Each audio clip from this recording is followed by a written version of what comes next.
desde pouco antes da Primeira Guerra Mundial, que teve início em 1914, que Macau iniciou um processo de construção de vasto complexo militar que tinha a sua epítome na Colina da Guia. Baterias e casamatas eram apenas o que assomava à superfície de um vasto complexo militar subterrâneo que ocupava toda esta área e era capaz de alojar mais de 3.000 homens. Metralhadoras pesadas e artilharia de costa completavam o dispositivo de defesa.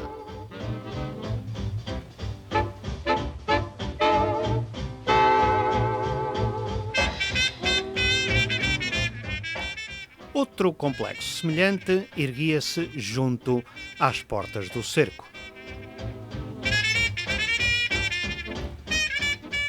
Uma outra estrutura, mas de bem menor dimensão, foi implementada na fortaleza de Santiago da Barra, cujas muralhas tinham sido reforçadas com torreões em cimento armado. Além disso, recebeu nova guarnição, tendo sido completamente reequipada, depois de ter estado praticamente inativa durante a maior parte da segunda metade do século XIX e a primeira do século XX. Todo este labor tinha sido levado a cabo face às suspeitas levantadas em 1914 de que os alemães poderiam estar a preparar uma ofensiva sobre Macau e Hong Kong a partir da sua colónia de Qingdao na península de Shantung, no litoral norte da China. Esse ataque, porém, nunca se concretizou. Mesmo assim, os dispositivos militares erguidos não foram desativados em Macau. Por isso, esse esquema defensivo foi mantido em estado de constante prontidão até ao dealbar de outra guerra. A Guerra do Pacífico, como por aqui ficou conhecido o segundo grande conflito mundial, que começou em 1939 na Europa. No Extremo Oriente, essa conflagração eclodiu mais cedo. Foi em 1937, quando os japoneses iniciaram o seu avanço para sul, ocupando as cidades costeiras da China, mas se os canhões, as metralhadoras, fortins e casamatas não serviram durante a Primeira Guerra, também não iriam servir na Segunda. De facto, o exército e a marinha japonesa cercavam Macau num anel de ferro intransponível. Mas apesar disso, Tóquio tinha garantido a Lisboa que o Império do Sol Nascente respeitaria a neutralidade da sua colónia do sul da China. E de facto, respeitou. Por isso, as fortalezas antigas e modernas não serviam de facto para nada. As forças do Sol Nascente estavam a toda a volta, mas a ameaça não vinha de fora. O perigo estava de facto dentro da cidade. Quem viveu por dentro esses tempos foi o comendador Joaquim Moraes Alves, que viria a ser figura destacada da vida social e política de Macau do pós-guerra. Ofereceu-se como voluntário para cumprir o serviço militar, ainda que não tivesse atingido a idade legal para servir, e sentiu a violenta tensão que se vivia nas ruas. Eu acabei o 7º ano, era o mais novo, não tinha 18 anos ainda, portanto os meus colegas foram chamados para prestar serviço militar obrigatório e eu resolvi alistar-me como voluntário. E portanto alistei-me na Companhia de Metralhadores, que funcionava neste quartel, e isto foi em setembro de 1941. Fizemos a recruta, entretanto, antes de acabarmos o período de recruta, arrebentou a guerra aqui no Pacífico, Hong Kong foi invadido, naturalmente houve um estado de prevenção em Macau e de alerta, porque os japoneses estavam aqui na fronteira. Este quartel passou a ser rodeado de sacos de areia, arame farpado, etc. E então, que naquela altura não havia curso de agente miliciano nem de oficiais milicianos, eu fui apenas simplesmente soldado.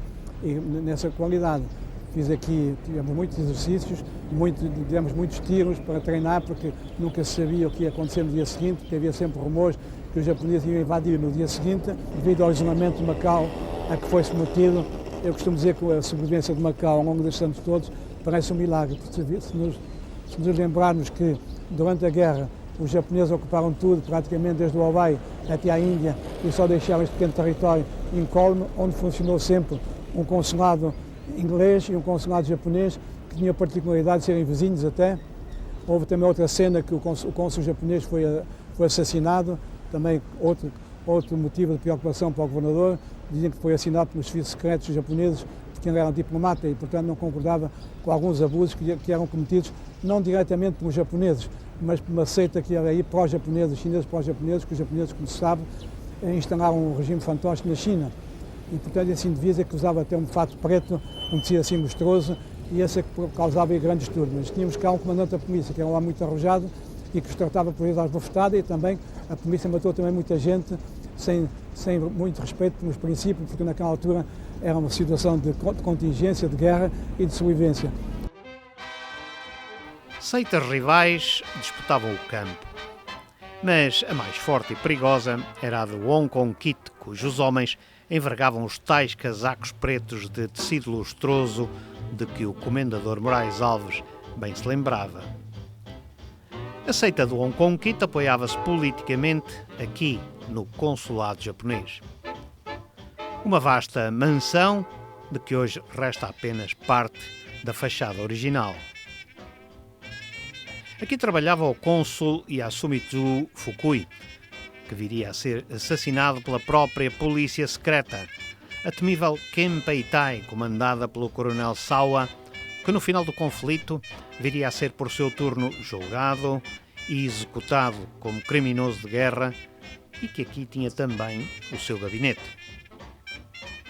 O consulado albergava um forte corpo paramilitar encarregado da segurança das instalações. Esse corpo excedia claramente em número a necessidade de segurança do consulado. Na verdade, eram militares pertencentes ao exército nipónico que escondiam a sua verdadeira identidade atuando como guardas civis de segurança. Era daqui que o Wong Kong Kit recebia ordens e obtinha apoio. Esta ligação garantia-lhe total impunidade.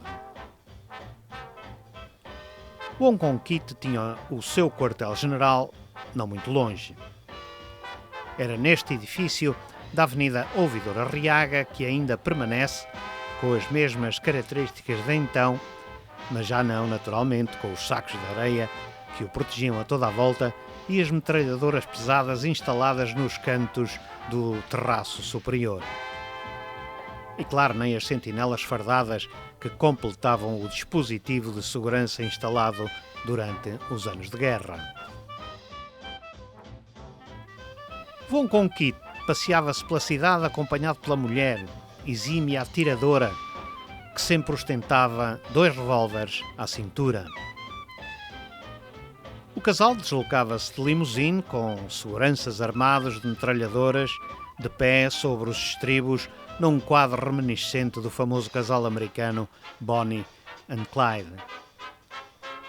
Seriam por isso os gendarmes, palavra que designava os malfeitores de Wong Kong Kit, que armados até aos dentes protagonizaram alguns dos mais espetaculares ataques e golpes de mão contra alvos no interior de Macau, desafiando as autoridades que se viam em sérias dificuldades para manter a ordem pública nas ruas.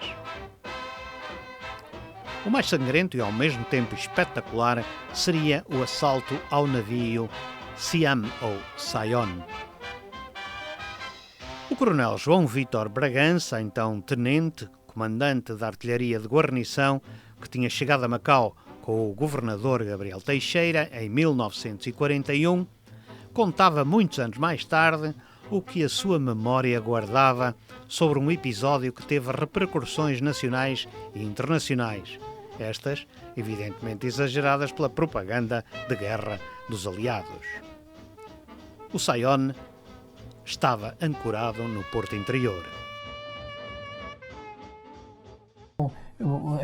Estava um barco que fazia carreira entre Macau e Hong Kong. Esse barco estava, a certa altura, deixou de fazer carreiras entre Macau e Hong Kong. Ele chamava-se até Saigon, que era, Saigon é Portugal, parece-me. É Portugal, não é? Saigon, é Portugal, Saigon.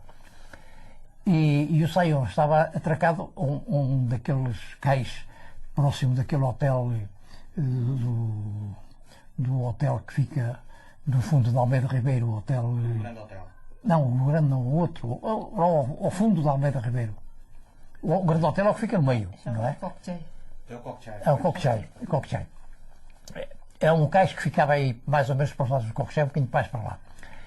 E estava lá, o Saião estava aí atracado e servia também de refúgio de alguns refugiados de Hong Kong que viviam lá, ingleses, os súditos ingleses que viviam no Saião. Foi assaltar, os japoneses queriam o barco. Portanto, o Saião na altura não fazia carreiras. Não fazia carreiras, estava atracado ao cais e servia até de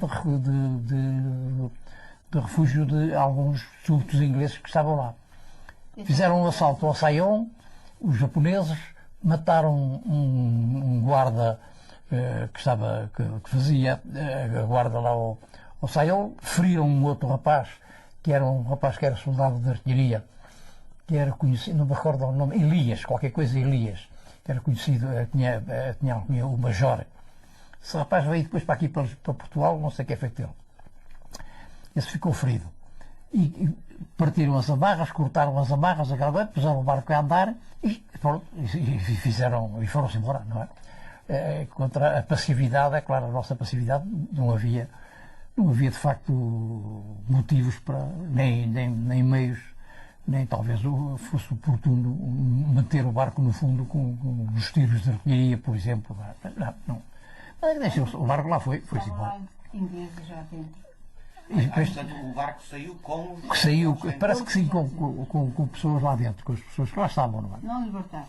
Perante a passividade das nossas forças militares, o Saigon lá foi levado para Hong Kong, mudou de nome, primeiro para Taksin e depois para Tung San, e navegou até 1974, quando foi finalmente desmantelado e transformado em ferro velho. Quanto a Wong Kong Kit, o homem que liderou o assalto ao navio, que custou a vida a dezenas de pessoas, viveu impune em Macau durante toda a guerra, com a cobertura dos japoneses e a impotência das autoridades. Fim do conflito, conseguiu fugir de Macau, mas seria localizado numa ilha remota de Hong Kong e preso por uma brigada especial esfiada pelo célebre comissário da polícia Sebastião Voltaire de Moraes. Porém, nunca viria a responder pelos seus crimes. Seria abatido a tiro pela escolta policial que o acompanhava quando tentava fugir do carro celular em que seguia na rua Francisco Xavier Pereira, antes de chegar ao julgamento.